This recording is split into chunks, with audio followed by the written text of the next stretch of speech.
کہا جاتا ہے کہ کسی علاقے میں قحط سالی پیدا ہو گئی۔ اس قحط سالی کی لپیٹ میں نہ صرف انسان بلکہ چرند و پرند سب اس کا شکار ہو گئے۔ مویشی مالکان بے حد پریشان تھے۔ اس دوران ایک مسجد کے مولوی نے جمعے کے خطبے میں نہایت یقین کے ساتھ یہ بات بتائی کہ اللہ کا نام لے کر یعنی بسم اللہ پڑھ کر دریا کو حکم دیا جائے تو وہ بھی نافرمانی نہیں کرتا۔ خطبہ سننے والوں میں ایک چرواہا بھی موجود تھا۔ مولوی کی یہ بات اس کے دل میں اتر گئی اور اس بات پر اس کا یقین کامل ہو گیا۔ اس نے واپس آ کر اپنی بکریاں کو لی اور سیدھا دریا پر چلا گیا۔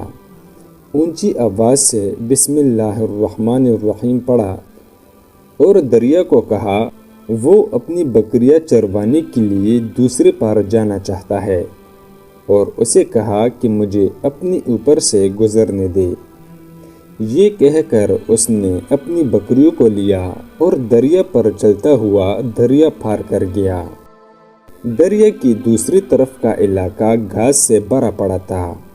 درختوں کے پتی بھی سلامت تھے کیونکہ کسی کو یہاں تک آنے کی رسائی نہیں تھی۔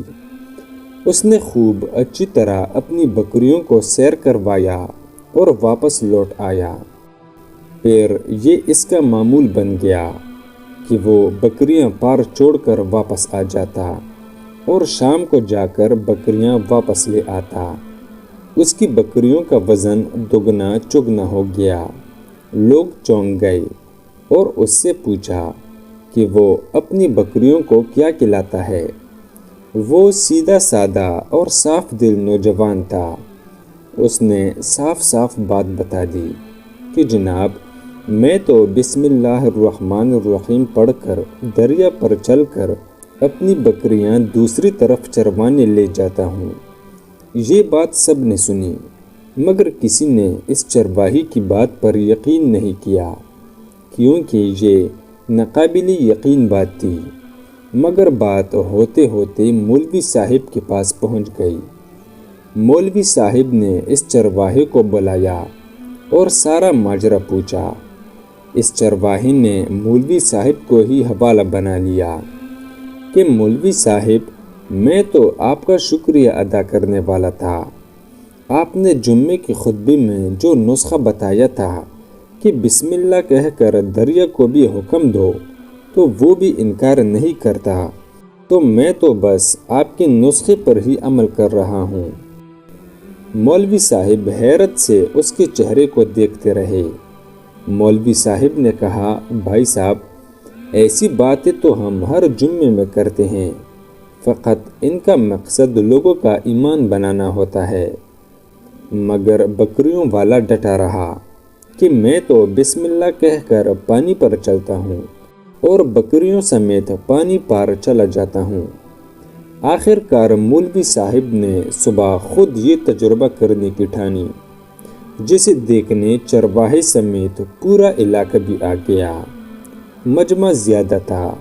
مولوی صاحب نے ایک دو بار سوچا کہ انکار کر دوں کہ کہیں ڈوب نہ جاؤں، مگر وہ جو مولوی صاحب کو کندھے پر اٹھا کر لائے تھے اب بھی جوش و خروش سے اللہ اکبر کے نعرے لگا رہے تھے اور مولوی صاحب کے حق میں تعریفیں کر رہے تھے۔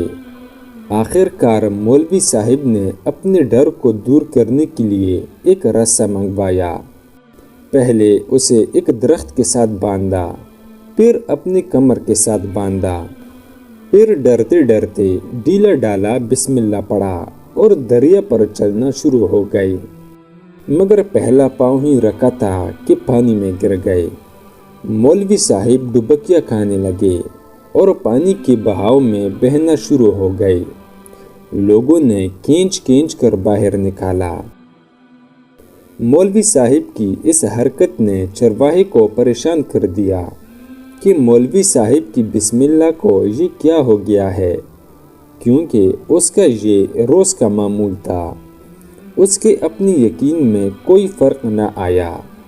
اس نے بسم اللہ کہہ کر بکریوں کو پانی کی طرف اشارہ کیا اور خود ان کی پیچھے چلتا ہوا پار چھوڑ کر واپس بھی آ گیا۔ لوگ اسے ولی اللہ سمجھ رہے تھے اور اس کے حق میں نعرے لگا رہے تھے، مگر وہ سب سے بے نیاز سیدھا سادہ انسان تھا۔ وہ مولوی صاحب کے پاس پہنچا اور کہا، مولوی صاحب، میں آپ کی بسم اللہ کی تعریف سے کافی پریشان تھا، مگر پانی پر چلتے ہوئے مجھے آپ کی بسم اللہ کی بیماری کا پتہ چل گیا۔ اس چرواہے نے درخت سے بندھی رسی کی طرف اشارہ کیا اور کہا، مولوی صاحب، یہ ہے آپ کی بسم اللہ کی بیماری، آپ کی بسم اللہ کی برکت کو یہ رسا کھا گیا۔ آپ کو اللہ اور بسم اللہ سے زیادہ اس رسی پر بھروسہ تھا، لہٰذا اللہ نے بھی آپ کو رسی کے حوالے کر دیا۔ پھر کہنے لگا، مولوی صاحب، آپ بھی کمال کرتے ہو، میں نے آپ کے منہ سے سنا اور یقین کر لیا، اور میرے اللہ نے میری یقین کی لاج رکھ لی، مگر آپ نے اللہ کا کلام سنا لیکن یقین نہیں کیا، لہٰذا آپ کو اللہ نے رسوا کر دیا۔ محترم عزیز دوستو، یہی کچھ حال ہمارا ہے۔ ہماری نمازوں اور دعاؤں کا حال بھی یقین سے خالی ہے۔